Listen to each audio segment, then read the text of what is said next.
साधा डोसा, मसाला डोसा, राहुल uttappa, spring dosa, set dosa, cut dosa, misal, vada pav, vada sambar, puri भाजी.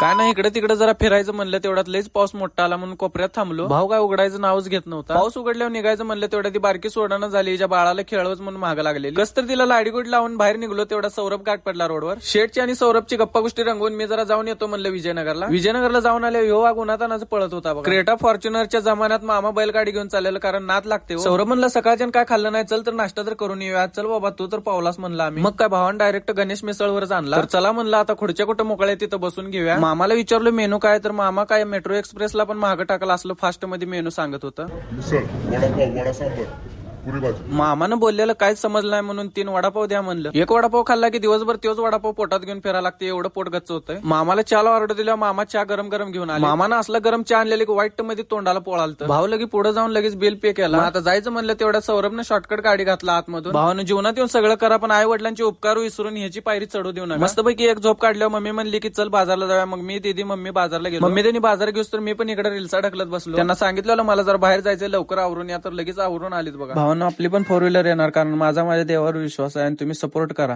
पिठ्याच्या शॉपचं ओपनिंग करायचं होतं म्हणून तिकडे चाललेलो मी. पिठ्याच्या शॉपचं रेबन कट साहेबांच्या हस्ते पार पडलं. भावा तुला पुढील वाटचालीच्या खूप खूप शुभेच्छा. भावानं तसंच समोसे पण आणलेला वाटायला. काय आपण सुट्टी देतोय, एक घेतलो आणि तात्याच्या गाडीत बसून दणका उठवलो समोशाचा. तसंच भावाला गुच्छ देऊन शुभेच्छा देत होती. तात्यानं लगेच सचिनला सांगून पहिली भवानी करायला लावली. तिथलं सगळं आवरून मशीनीत पैसे भरायचं म्हणलं, कारण उद्या हप्ता आहे. नशीब फुटकाय मशीन बंद होती. जाता जाता या डांबाची अशी अवस्था कोण केल्या ते दाखवतो पुढे तुम्हाला. गाडीची पुढची बाजू पूर्ण फुटलेली, आतमधली माणसं सुखरूप आहेत असं काकांनी सांगितलीत बाहेरच्या. भावानं गाड्या तेवढं सांभाळून चालवा, कारण कोण कुठून आडवं येईल सांगता येत नाही. गाडीने याला क्रेन पण आलती. आम्हाला म्हणलं चला आता निघूया, कारण आपल्याला पण वेळ झाला. भावानं आपलं युट्यूब चॅनल पण आहे, जाऊन सबस्क्राईब करा आणि भावाला फॉलो करायला विसरू नका.